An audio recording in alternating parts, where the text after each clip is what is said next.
Welcome back. This is the Money Down Pod. I am Kayvon Izami. You can follow me on Twitter at Kayvon_sports. My guy Sean White at Dumpster Fire Fan, rocking the Doritos hat, my man. College football is back.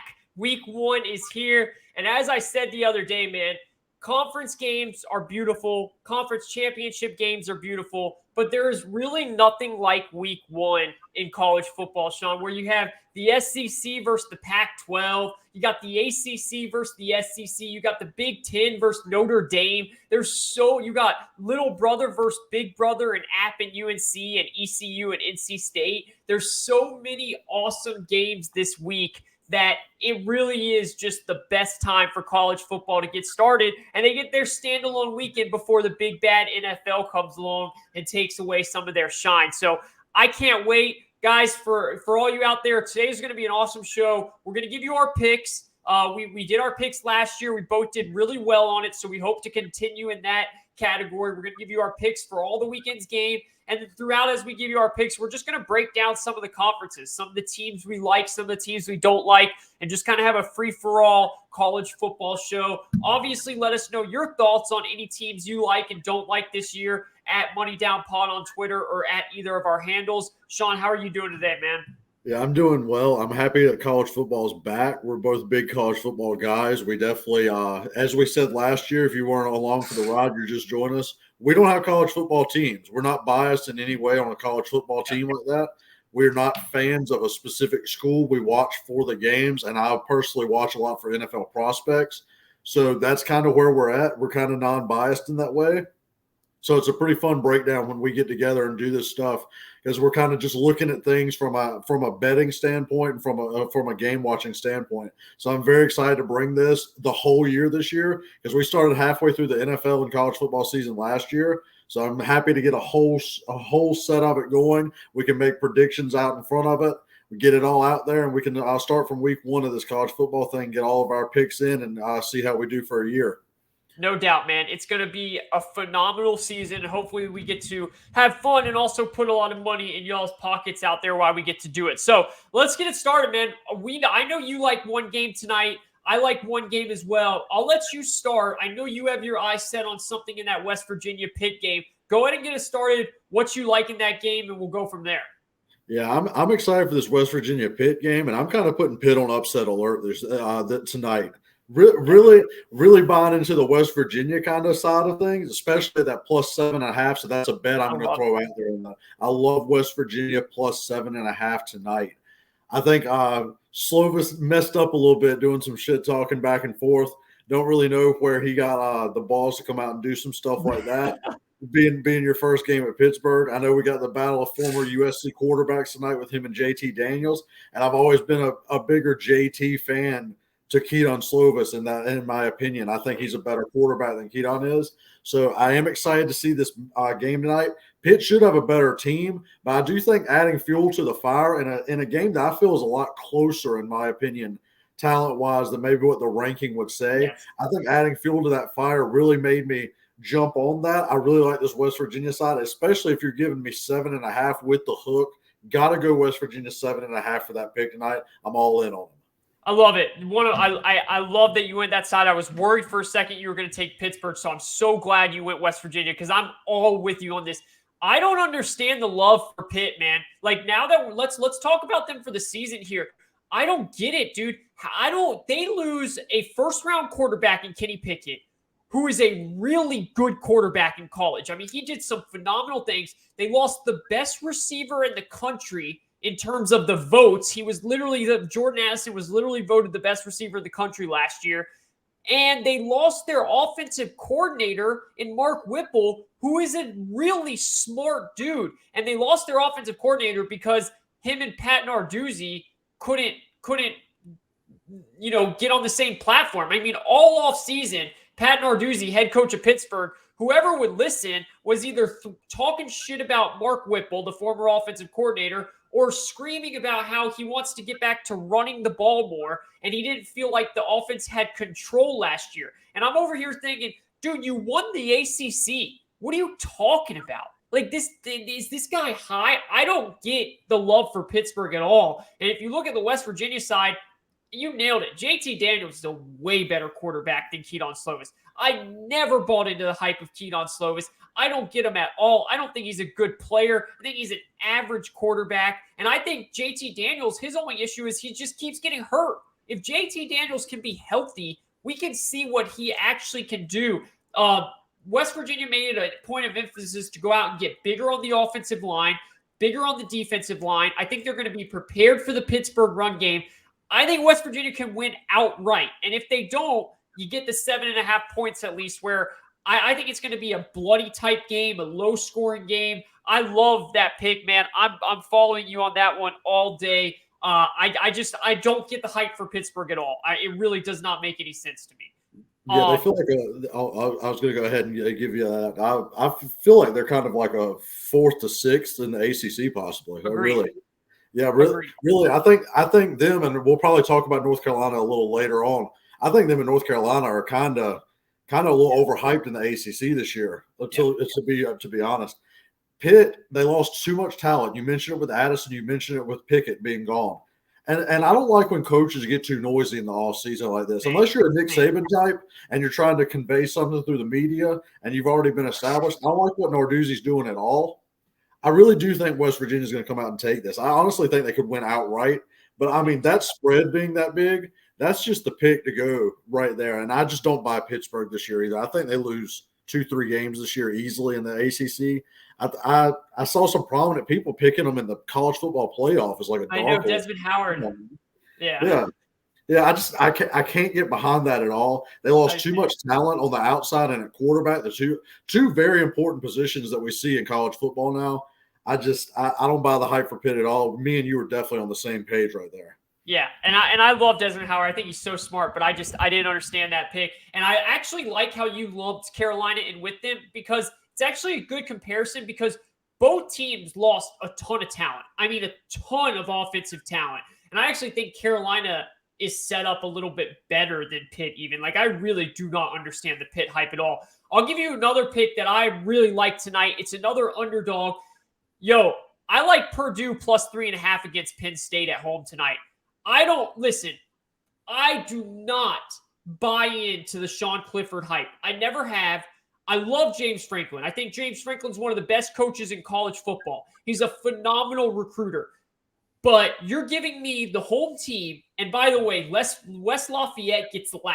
We've seen what they've done against Ohio State at home in primetime games. We saw what they did to Michigan State last year when Michigan State came in there undefeated and they beat them 42-29.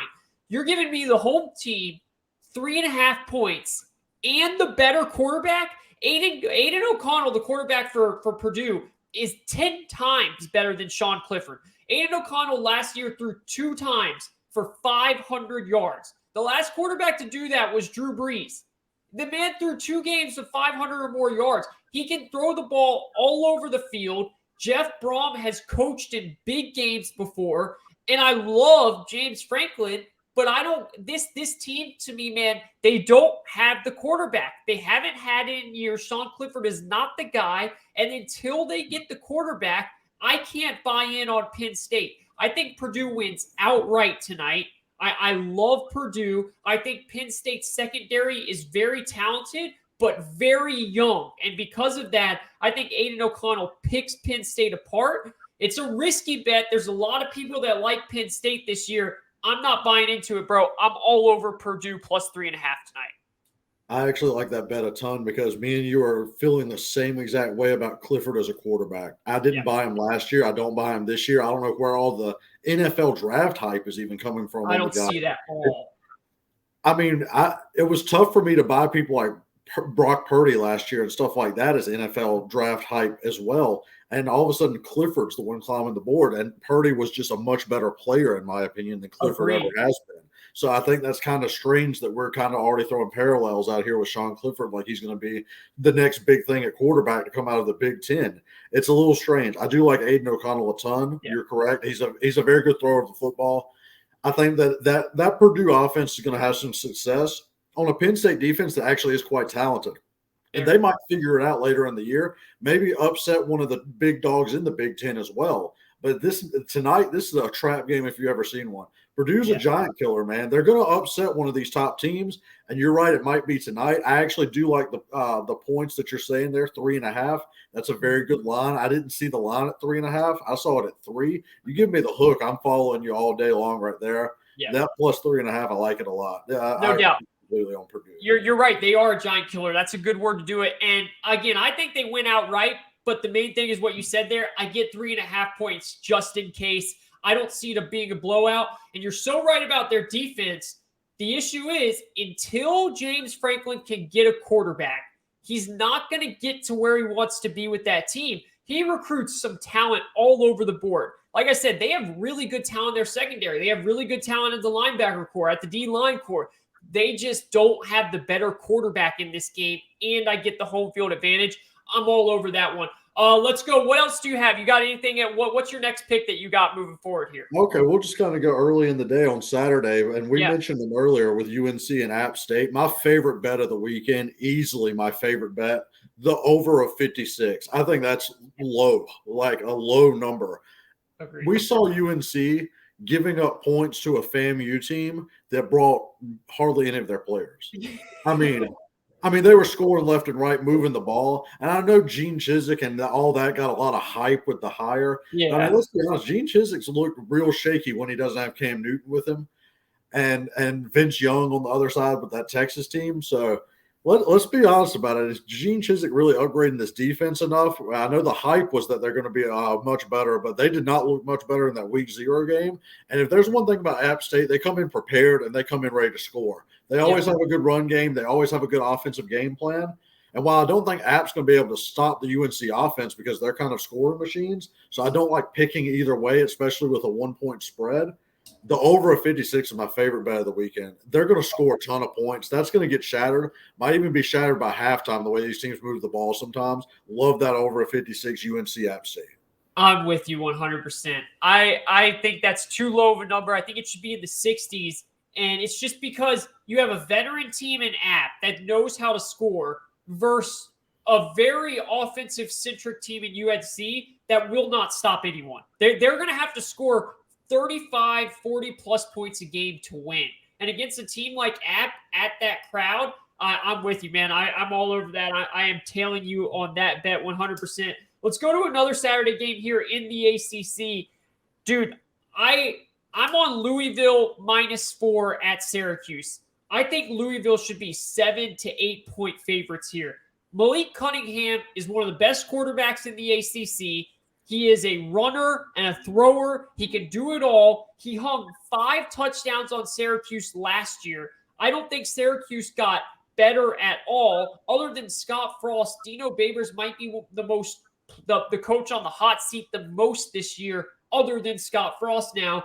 I just don't understand why Louisville is only a 4-point favorite. I think that Louisville is better defensively, offensively, and I think this is a game where Malik Cunningham will single-handedly win himself because they won't need to win anyone else. Syracuse is not a good football team.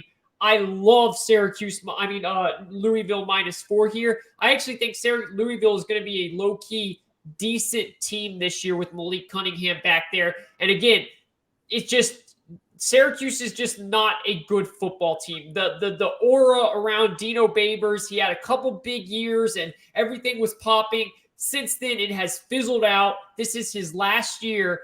And the last 2 years, Louisville has outscored Syracuse 73-14 in the last 2 matchups.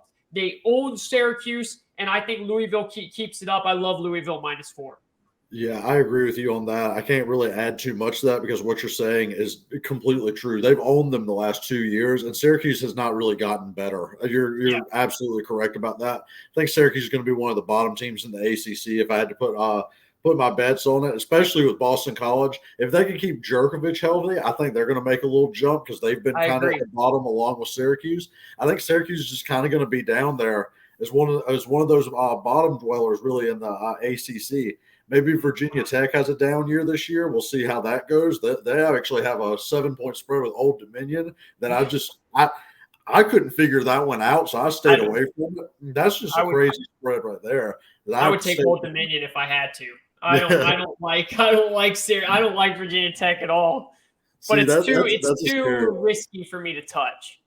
Yeah, so we'll probably circle back to a one ACC pick that you have for sure, and that's where we'll kind of talk about some of the top of that. But right now, I Yeah. kind of want to move on to some of this Pac-12 versus SEC madness, and maybe we'll get one where me and you disagree a bit. We'll see. I actually like Oregon plus 17 against Georgia.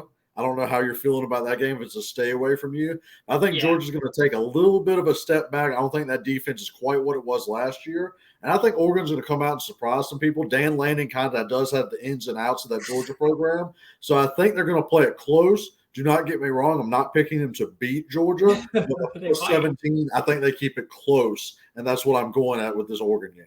Yeah, it's a stay away for me. But if I had to bet, it would be the Oregon side because, dude, as talented as Georgia is, and I think this is a storyline we have to follow all season, it is really hard to replenish a team when you lose that many players on defense. I mean, they lost their whole team on defense pretty much. And it's not like they have some stud quarterback that's going to keep them in games offensively. They won a lot of those games defensively, and they just did enough on offense to get by. In this game, look, Bo Nix is not the greatest quarterback, but he actually has experience playing well against Georgia. He's shown when he was at Auburn, he can play Georgia tight. And I think that Bo Nix and Dan Lanning, I love the hire of Dan Lanning. I'm not betting it, but if I had to pick a side, I would be totally with you on that. And I would totally take Oregon plus 17. Let's go to another SEC Pac-12 game. This one worries the hell out of me, Sean, but I'm going to take it because it's a team that I'm on. It's a team that everyone's on, it seems like now. And I'm taking Utah -3 at Florida. Let me be very clear here. This is not my favorite bet of the weekend. This is one of my least favorite bets of the weekend. But I like it enough to bet it because I think if Utah wins this game, I think they might go undefeated. I really believe they have a chance to go undefeated. What's worrying me about this game, and the reason why I'm betting it is because I trust Kyle Whittingham. I trust that this team is a veteran team enough to be able to escape the swamp. But there's going to be 90,000 people in that swamp. It is going to be humid. It is going to be hot. And it is going to be loud as shit. It is going to be one of the most outrageous environments that this Utah team has ever played in. Ever. And I know they played in the Rose Bowl and all that stuff. This is different, man. Florida on a Saturday night, a new era, a new coach. It is going to be one of the most rowdy environments we see all weekend long. So I say all that, and people are like, so why are you betting Utah? I really like Cam Rising. I really like Kyle Whittingham. I really like their run game. I really like their linebacker core. I really think that this team is set up to beat an SEC team. I really believe that. So I'm going to stick to my preseason rankings and my preseason thoughts and believe that Utah will slip by and get it done. But it's a risky one, man. And I'm not confident in Anthony Richardson. I understand the hype of him because of his arm strength and his comparison to Cam Newton, but he is so inexperienced and so inaccurate at times. And I don't think Utah is going to fall for his run game. I think Utah is going to be prepared for it. I think Utah is going to make him beat them with his arm. And I don't think he is ready to win games with his arm, Sean. That's why I'm on Utah. Yeah, so I actually love Utah this weekend. So I'm way more confident in them than you are. I think Florida's a bad team this year. I don't think they're that good. I think they're going to lose a lot of games in the SEC, and it's going to drive Florida fans crazy, but you got to give Billy Napier a year. I just don't think they have the players. They're too young at spots, and I just don't think they have the talent and players. I think Dan Mullen left them in a real tough spot. You're right about Richardson. Richardson's one of the most intriguing prospects because you could actually see him making a Cam Newton rise and going one if he can carry this Florida team as talent depleted as they are. But at the same time, you could see him look real bad. And I mean, real bad too. Yep. So he's one of those big boom or bust kind of players out there. But I think Utah put up that good college try against Ohio State last year, and everyone loved it. And everyone knows Jackson Smith and Jigba now because he put up the 300 yards on them. I think Utah actually was pissed about that. I don't think they had some moral victory like, oh, we hung with Ohio State. I think they're going to come out and run roughshod on Florida because I think they want to prove a point. I hope you're right. We're back. We're going to try to do this the same way. They returned so many starters. And I mean, the coaching mismatch right now, just from being at Utah for so long, and Napier just having to adjust to all these new players and that jump in talent, I really just buy Utah this week as a big time play. I really think they're going to outright beat Florida. I think they might blow them out. To be honest, that's my opinion. Which I know a lot of Florida fans are going to get upset. I'll hear from it about them. I mean, if there's any teams that get mad at me, it'd be Florida, Tennessee, and Texas. So bring it on, those big fan bases. I just don't buy Florida this year at all. I think they're going to be fourth, maybe fifth in the SEC East, honestly. I can buy Tennessee over them. I can buy Georgia. Actually, I kind of like South Carolina, how they're heading this year a little bit over them too. I think that fourth or fifth spot for the Florida, I think it's going to be a down year for them.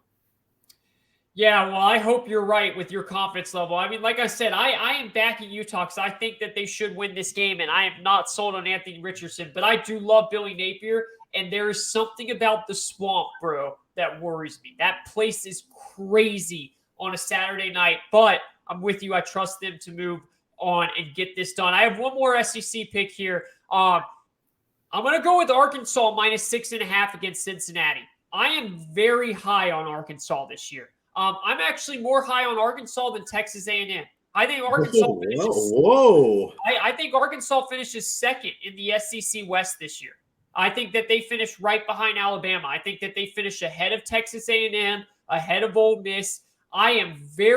Arkansas has an offensive coordinator that does not get talked about enough in Ken Briles. This guy's an offensive genius, man. And he has a guy in KJ Jefferson that is really good with his legs and was developing more as a passer as the year went on. And all you hear out of Arkansas over the offseason, I'm one of those guys that I go and look at the quotes from coaches. I like to hear what they're saying in practice. I like to hear what the players are saying. And everyone is raving about how KJ Jefferson is becoming this accurate passer. And he is showing what he can really do with his arm to go with his legs and that running game that Arkansas has. Look, you're not going to find someone that respects what Cincinnati is doing as a program more than me. And they have a hell of a head coach, and that they know what they're doing over there. But just like we talked about with Pitt, you can't lose your quarterback who took you to the college football playoff, maybe the best quarterback in Sauce Gardner in the league, your other cornerback in Kobe Bryant, your running back. They got depleted, man. This team went to the college football playoff for a reason. And then they lost all these guys to the draft. They're going to build it back up because they have that great of a coach. But to go inside Pig Suey and Hog City and the Arkansas faithful week 1, and I get under a touchdown with that offense and that fan base, I'm rolling with Pig Suey here, man. I am very high on Arkansas this year, and I'm taking them minus 6.5 against Cincinnati. Yeah, I like Arkansas over Cincinnati, too. Cincinnati's too depleted. You didn't even mention Myjai Sanders, which is the best defensive end, too. I mean, the defense is just it's so depleted as a defense. They're going to score on them. Arkansas is going to score this week on them for sure. You're right, KJ Jefferson, underrated player. Anthony Richardson gets so much hype, but KJ Jefferson doesn't get the hype he deserves. So I think if you balance those two out, you would really find a common ground there. I do like Arkansas this year. I want to unpack that whole thing about Texas A&M because I'm a lot higher on A&M than you are, but I'm also a big talent sucker, so I like talent a ton too. And Jimbo always kind of had that talent at Florida State when he was rolling, and we're kind of going to start seeing that at Texas A&M. Finally, I got confirmation of what I needed.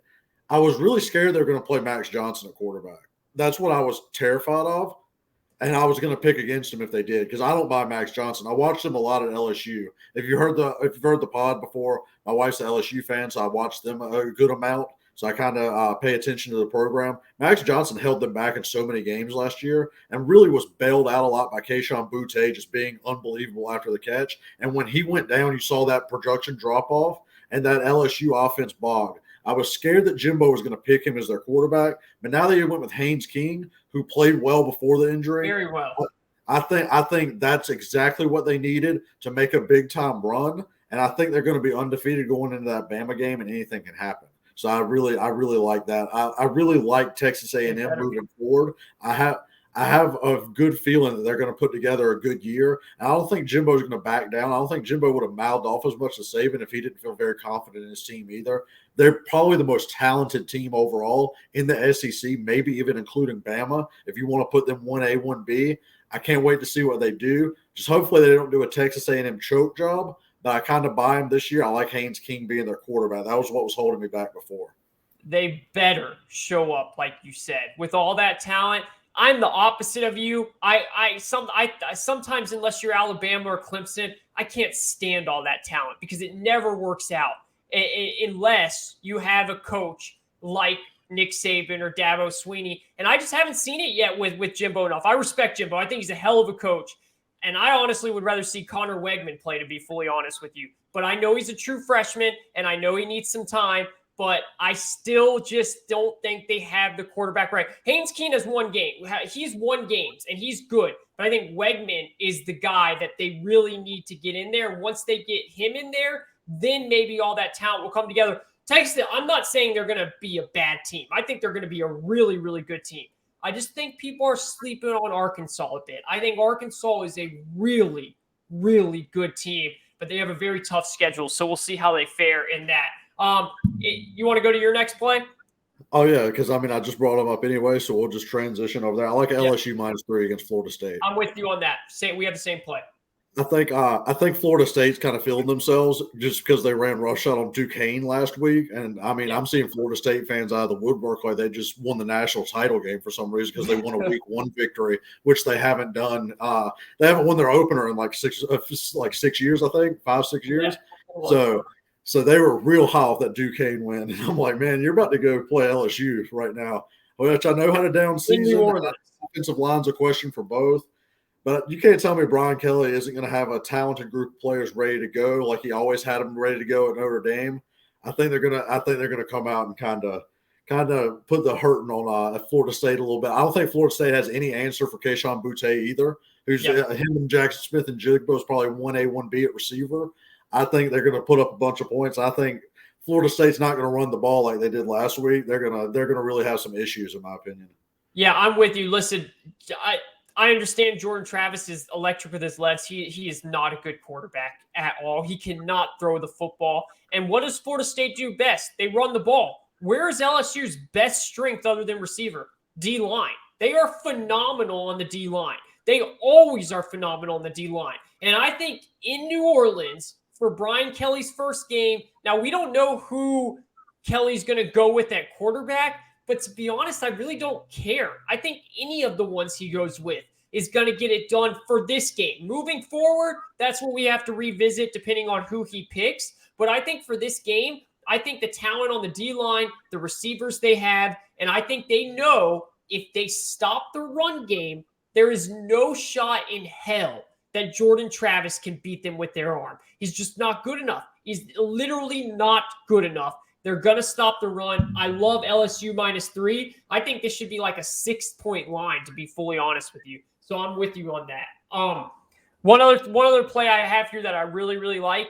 I have TCU -13.5 against Colorado. Dude, Colorado is going to be one of the worst teams in the league. TCU is going to be one of the most fun teams to watch this year. They listen, they take out their legend, their guy, and Gary Patterson, who was everyone's guy. They loved Gary Patterson, but things got stale there with Gary Patterson.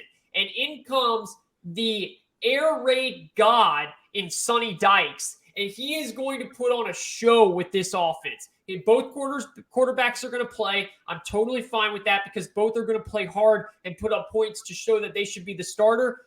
Colorado has absolutely zero answer for offensively for what TCU is going to do. TCU is going to hang up 40 points on them. They're going to easily cover 2 touchdowns. I love TCU -13.5. I'm with you on that. Colorado's getting blown out in this game for sure. They're not going to be able to score with TCU at all. And since you broke that down so well, I'm just going to throw this out to the draft people that kind of watch us for our prospect covers. Quinn Johnson, beast of a receiver, doesn't get a lot of hype. I know Boutte and Smith and Jigba get a lot of hype.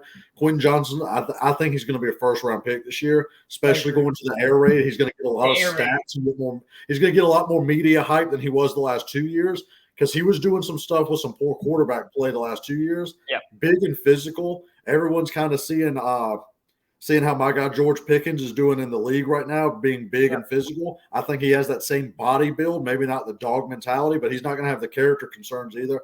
I think he's probably a lock first-round pick to go next year as long as he doesn't get injured. He's going to be fun to watch in the air raid system. So he's going to be wide open. He's going to be wide open. It's a great call. And if he's not, he's going to go up and catch it. He's like 6'5". He's a 6'4", 6'5" player. He's going to go up and get it. Yeah. Do you have any other games that you have, or is that all? I can't find a spread on this. So this is what issue. So maybe Kayvon can look it up for me because Kayvon is in Connecticut, so he can actually look up what is it? On a lot of the book sites. For some reason, my bookie, which is what I have to use, doesn't have the line. And I'll tell you how I feel about the line, but I'm going to give a little tiny upset alert kind of thing based on what this line is. So go ahead and give me – what's this Washington State-Wisconsin line? Washington State-Wisconsin? Uh-huh. I'll tell you once. Give me a second. Or have they not came out with it for 2 weeks from now? Because I just want to talk about Washington State. It's the following week. Yeah, that's what I'm saying. I don't know if the line's out. It's not out yet. Okay, I'm going to give some early betting when that line drops. I want to talk about Washington State for a minute, and here's why. I hope I know where you're going. If I know where you're going, I'm liking this. So 2-3 months ago, when they pulled their quarterback transfer, I brought him up on the pod. Yep. Way earlier than a lot of people's brought him up. Plus 13.5. Washington State plus 13.5. I'll take that right now. So, wow. So here's how I feel. The quarterback transferred in from Incarnate Word. His name is Cam Ward. Yep. I brought him up when it happened, and I told Kayvon about it. So now all of a sudden, I listen to a lot of NFL draft podcasts, a lot of things like that. Now we've got NFL draft guys talking about this guy with his talent. All of a sudden, before the season starts, that people have been talking. Oh, we watched him play. He looks live. He's got all the talent. Watch him play for Washington State because he's going to climb up draft boards, and I think he's going to keep Washington State in some games that maybe a lot of people don't think they should be in. And I know Wisconsin has the defense when that does come out, and maybe Wisconsin does body bag them and just body blow them to death because Washington State might not match up physically. But when we're talking about overall, looking at the Pac-12, Washington State is going to beat a lot of these teams in the Pac-12, and they give USC issues in the season. So I wanted to bring up Cam Ward as a sneaky type of Heisman pick if they can have a big time game, and definitely as a draft prospect to watch. Watch Cam Ward from Incarnate Word going up to Washington State. They're going to keep him. He's going to keep him in some games that they shouldn't be in. Going to be fun to watch this year. Listen, if he plays well against that Wisconsin defense, your pick is going to look like gold about him because he's going to be talked about 10 times more if he plays well. Especially in that offense, man. Even if he doesn't play well, he's going to have some phenomenal games this year in that offense. I'm totally with you. I've heard all about him ever since you brought him up, so you definitely should take some credit on that. It will be a tough first game for him, though. But I'm totally with you overall that he's going to be a big-time talked-about person. And Washington State's a fun team to watch in general, man. So usually, at least, so that'll be an interesting show. And I bet you that line might go down. So for those out there that can get that, you might want to get that now. See what happens from there. Can I throw another sneaky Heisman out to you? Yeah. And it's going to sound weird since I just brought it up. If Wisconsin can somehow run the table and get there, I think Braylon Allen could win the Heisman at running back. Yeah, I think that's definitely more common than that last pick of yours. Oh yeah, for sure. He's talked about like crazy. Yeah, so I love Braylon Allen a lot too. I think he's going to be the best running back in his draft class as well. He's one of the best running back prospects I've seen as a freshman. So I'm telling you, that Wisconsin-Washington State game, we're going to talk about it more when we go to preview that next week. Yeah. I just wanted to get those two out before we see any performances from week one and really get that going so I can get those two players out there because they're two players I'm very high on this year. Mm-hmm. Yeah, no, I'm with you. I want to get into my last pick here in a minute. I do just want to talk on one team. It's not a thing that I'm picking this week, but I want to talk on them before the season starts. I'm in love with Baylor again. Listen, I called Baylor last year and how much I love Dave Aranda. I was right on that. I understand they lost their quarterback. Blake Shapen is going to walk in and be perfectly fine. He showed in the bowl game what he can do. He's a really good quarterback. I think Baylor wins the Big 12 again. I don't think it's any issues. And I think Baylor is a sneaky shot to get into the college football playoff if one of these teams slip up. Right now, my prediction for the playoff is Alabama, Ohio State, Clemson, and who was the fourth team I had? And Utah. That's my 4 pick. I don't know if you have yours in front of you or if you know yours and you want to give your prediction, but I have Alabama, Clemson in the final, and I have Alabama winning it all. Surprise, surprise. But my 4 is Alabama, Ohio State, Clemson, and Utah. But if one of those teams slip up, Baylor has a chance to sneak in. I love Baylor this year. Yeah, so I actually have Baylor there instead of Utah. Because while I do buy Utah this week, I do think Utah is going to somehow slip up in the Pac-12. I don't know if it's going to be Oregon, Washington State being like that, or a USC team beating them, but I do think they're going to give them one loss. And we all know the Pac-12 kind of gets downvoted for everything. Let's be honest here about the Big 12. I think the Big 12 is up this year. I think the Big 12 is actually a strong conference. I do think TCU is going to take a leap. I think Kansas State's going to be a lot better than they were last year too. I don't really buy their quarterback play, but I do think the team overall is a lot better. And Oklahoma is still kind of solid. The really big test is going to be Texas. If Texas can pull like a 1 or 2 losses. I hammered the under on Texas win total. They're not getting to 9 wins. They're not getting anywhere. I don't think they're going to get to 9, but I think if they look good, I think that win's going to come very well for Baylor when they look ahead at that. I think Baylor could run the table in the Big 12, to be honest. I do. And I think the Big 12 is stronger than it was last year, so I think it's going to look good on a resume getting in. I like Alabama and Ohio State in the finals, Clemson being the 3rd team. I think if Ohio State and Clemson meet again in the playoff, I think Ohio State's just going to be too much for them this time on offense. Ohio State's defense worries me. Let's be honest. We want to talk about they got Jim Knowles. Yeah, that does help a lot because Oklahoma State, but I still need to see that defense perform. It's one of those I need to see it happen after watching last year. They're going to blow the brakes off Michigan this year, by the way, so that's going to be funny to watch. Yeah, but I think Ohio State has a shot against Bama, but right now you got to pick Bama there as well. Yeah, the one thing I totally it's hard not to pick Bama right now, and I love that you're on Baylor as well. And speaking of Kansas State, speaking of a sneaky Heisman, running back Deuce Vaughn. If that dude is just like an awesome Darren Sproles times 100. I love watching that guy play. He goes over 1,000 yards every single year, but Kansas State won't be good enough for him to be in the Heisman contention. But if they were somehow, he would. Think about Michigan real quick. Michigan, I don't know if you've taken a look at this, Sean. Michigan's schedule is a joke. Their 3 out-of-conference games are Colorado State, UConn, and Hawaii. They don't have a tough game until Iowa, and then after that, their next tough game is Ohio State. They get Penn State at home. They get all these. They're at Iowa, which I actually think they're going to lose, and then they're at Ohio State. But if they somehow beat Iowa, Michigan's going to go undefeated into that Ohio State game because of how easy their schedule is. It's ridiculous, and then Ohio State's going to blow the brakes off of them. But I just want to put that out there for those that.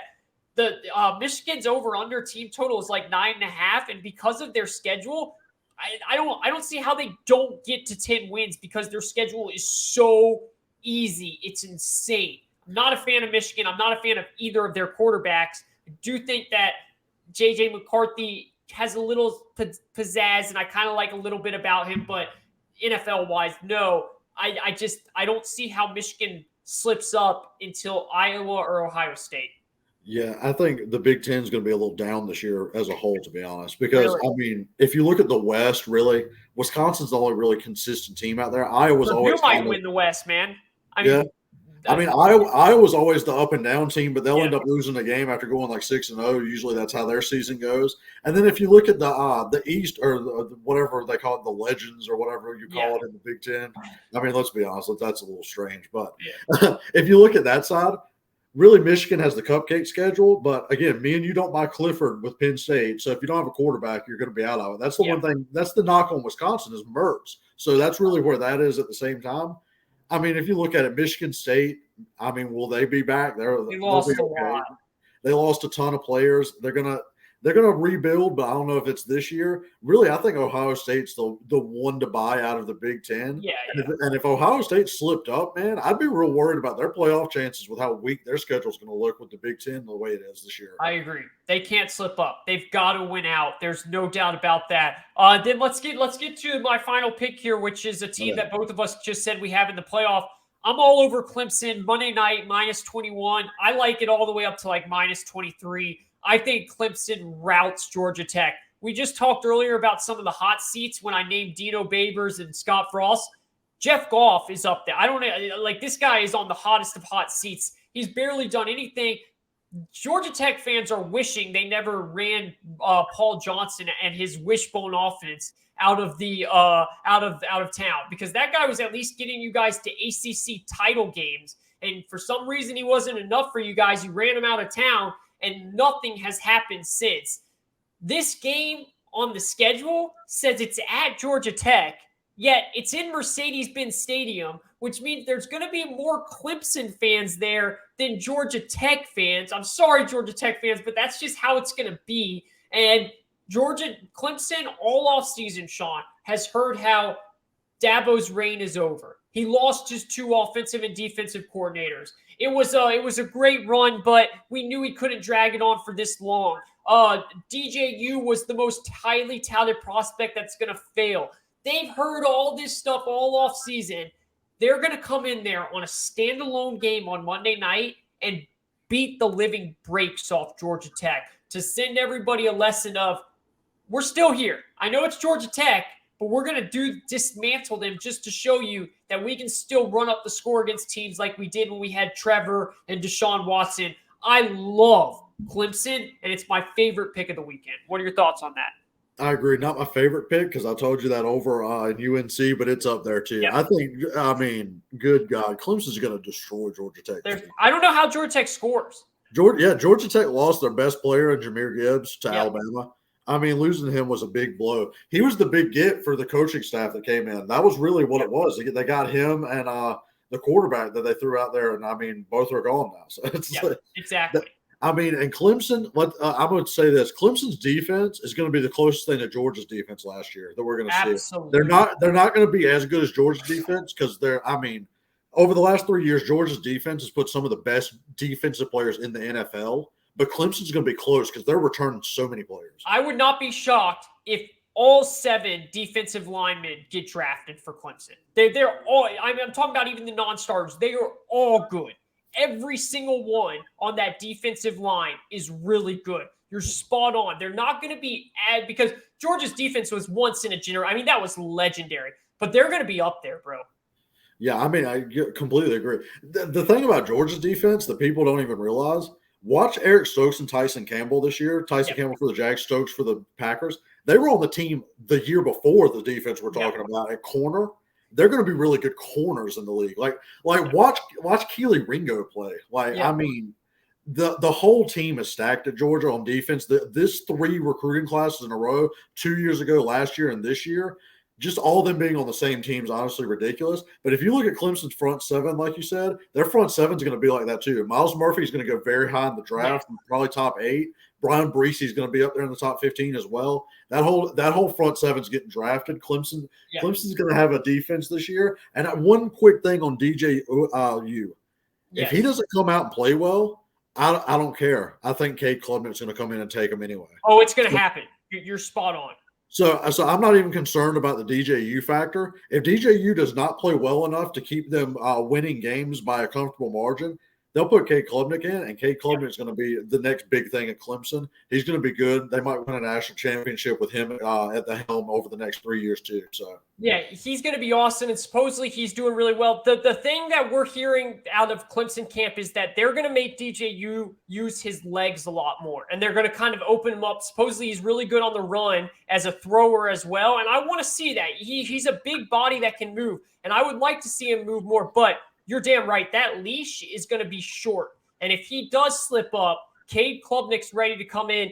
I just have a weird feeling that DJU is going to show out this year. But if he doesn't, you're spot on. The one thing that worries me about Clemson, the one thing is their receiving core.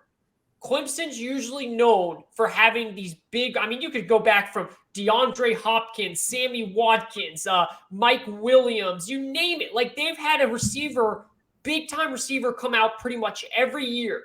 This year, they have some receivers, but they don't have that guy that's popped yet, that I can say either in high school looks like he can pop or has shown that he can pop in college. That's the one thing that worries me a little bit. I know you might want to speak to that. I know you love your receivers and what you study. That's the one part that worries me. Their offensive line is going to be phenomenal this year. Their defensive line is going to be phenomenal. Their secondary is going to be great. Their linebacker is going to be great. I think DJU or Clay Kupnick. Their running back, Will Shipley, is going to be awesome. Will Shipley is a stud, north to south runner. The one thing is their receiving core this year. That's my one worry about Clemson. I agree with you. It's playmaking for sure. Their receiving core is very down. It was last year too because Justin Ross wasn't quite right. Yeah. But they don't have that Justin Ross type player on the offense right now. Someone's going to have to step up. When I mention names like a Quentin Johnston, you would think of him as a Clemson receiver, but he's on TCU. Honestly, this is going to sound weird to say. Maryland's 3 receivers would all be number ones on Clemson this year. Maryland's top 3. They're all really good. So that's kind of strange to see on a Clemson team that's put out so many names like you mentioned. I mean, good God, the most slept on receiver in the NFL, and even out of this Clemson group, T. Higgins. Good God. Yes, I mean, T. Higgins, I didn't even say his name. That goes yeah, that's what I'm saying. It's crazy. I mean, Clemson's had so many good receivers come through there. They've really got to find somebody over these next 2 recruiting classes to really take that next step and get Cade somebody to throw to. I think they're going to be so good on defense, it's not even going to matter this year. But that would be my one concern. And I do actually think that's why I believe Ohio State would beat them in the playoff, because I think Ohio State's just too talented not to score. And I don't know if Clemson's going to be able to put up enough to stay with them. It's a great point. And just to wrap this conversation, the one criticism that I would have over Dabo is – this is where, he's against the transfer portal and all that stuff. This is where the transfer portal works. You get your skill position players there. You see teams all over go out and get their receivers and their running backs. That's where maybe Dabo's holding the team back a little bit by not. I know he's starting to dabble in it more, but if he was a little bit more receptive earlier, he could have gone out and gotten someone that's a little bit bigger. But again, I'm with you. I think the defense is going to be so good it doesn't matter until we get to the college football playoff. Then everything can change from there. Anything else you have to add, Sean, or you want to wrap it up here? No, I think we're good on this one. We've got our picks out there for the year, so everyone can hold us to it. We've got our week 1 picks. We're going to be tweeting it out. Hey, new games are coming back on. Make sure you follow us at Money Down Pod. We'll be tweeting those out again. Haven't had many game picks to tweet out. We got them coming out right at you again. Follow us at our Twitter handles because we'll be talking about the games, and you'll see us back again soon talking NFL, and then we'll do some reaction next week. Yeah, definitely follow the show at Money Down Pod. We'll be tweeting all of our picks, college, NFL. It's that time of year, folks. Let's have some fun and let's win some money. Thank you for tuning in. That's my guy, Sean White. You can follow him at Twitter at DumpsterFireFan. Myself, Kayvon_sports. We'll talk to you soon as we break down the NFL picks and season coming up next week. We'll talk to you then.